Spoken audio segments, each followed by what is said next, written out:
Hola, ¿qué tal? Bienvenidos a nuestro canal.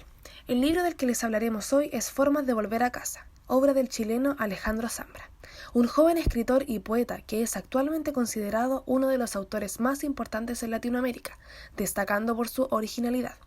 Nacido el 24 de julio de 1975 en Santiago de Chile, 2 años antes del golpe militar. Zambra tuvo una infancia bastante común. Postuló en séptimo básico al Instituto Nacional José Miguel Carrera, donde cursó el resto de su enseñanza media. Al pasar unos años se licenció en literatura hispánica en la Universidad de Chile. Y en 1997 consiguió una beca en Madrid, España, de donde obtuvo un magíster en filología hispánica.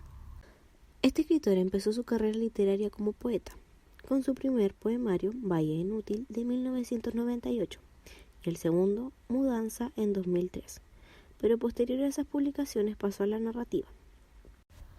A lo largo de 4 capítulos recorremos parte crucial de la historia de Chile, a la vez que se nos presenta un personaje quien está constantemente buscando descubrirse y reencontrarse con lo que fue su infancia y las personas que estuvieron en ella.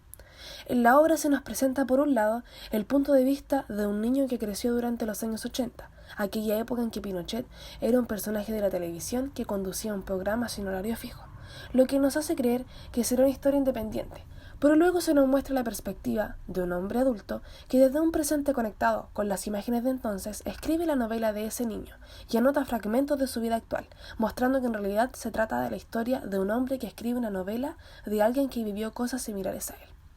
La historia inicia mostrándonos el Chile de mediados de los años 80, a partir de la vida de un niño de 9 años, más bien con un recuerdo suyo, cuando paseando con sus padres por Santiago se perdió y tuvo que encontrar la forma de volver a casa.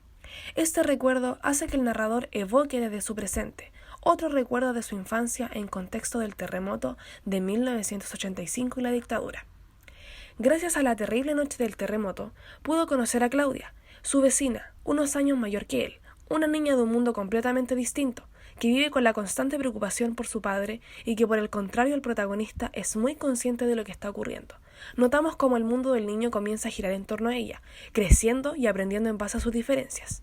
Luego volvemos al diario actual del narrador, quien nos cuenta sobre M, su ex esposa y persona de la quien tomó anécdotas para inspirar a su nueva obra.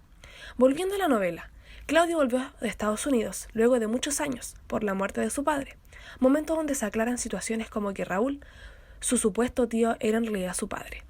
Militante del Partido Comunista que realizaba misiones encubierto, tiempo en donde finalmente deciden separar caminos, ya que ella quería rehacer su vida, pero se ve interrumpido por el diario. Cierra con una reflexión sobre lo difícil que fue para los niños en la dictadura vivir bajo la sombra de sus padres, quienes eran los protagonistas al luchar por el país en crisis, y ellos solo los personajes secundarios, además de lo difícil que es reencontrarse con su pasado, solo teniendo fragmentos de lo que fue su niñez. Pasando a los personajes que más nos llamaron la atención, tenemos a Raúl o Roberto, que es un hombre valiente y comprometido, ya que a pesar de correr peligro con lo que realizaba, optó por arriesgarse e incluso alejarse de su familia, con tal de proteger a los demás. También tenemos a Claudia, que es una mujer resiliente y madura, porque a pesar de tener una infancia compleja, supo salir adelante y encontrar un camino. La obra nos dejó con un profundo sentimiento de inquietud y tristeza. El hecho de que el protagonista fuera un niño y tuviera que vivir algo tan difícil como lo que es la dictadura. Aunque en su momento no fuera completamente consciente de ella, solo acentúa estas emociones. El tener la perspectiva de varias épocas y ver en cómo iba evolucionando el comportamiento de la gente nos hizo sentirnos en ese momento histórico y empatizar de alguna forma con lo vivido con estas personas y notar lo grave que fue, aún más con niños pequeños.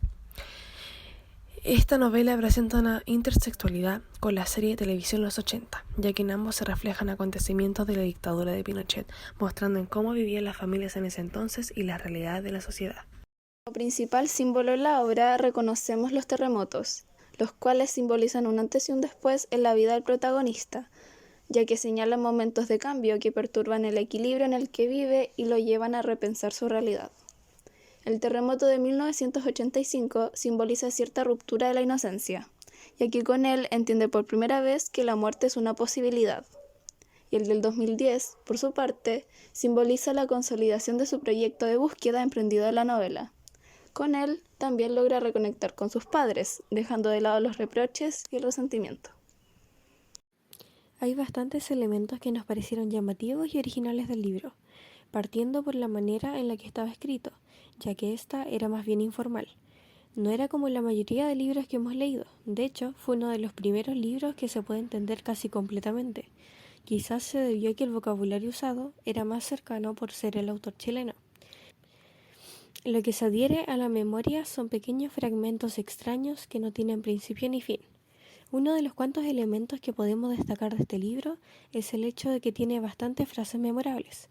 Consideramos que el motivo por el cual lo son es porque son pensamientos que muchos hemos tenido, pero nunca supimos cómo explicarlos.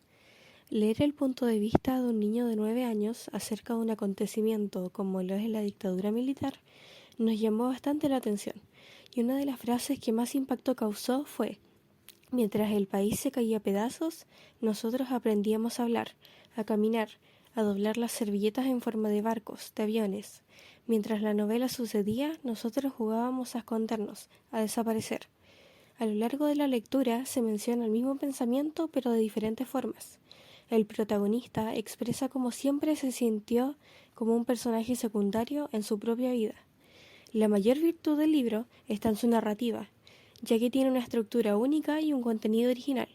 Alejandro Zambra consigue llegar a muchos tipos de lectores, diversas edades y diversos gustos, sorprendiendo y atrapando con su narración a quien lo lee.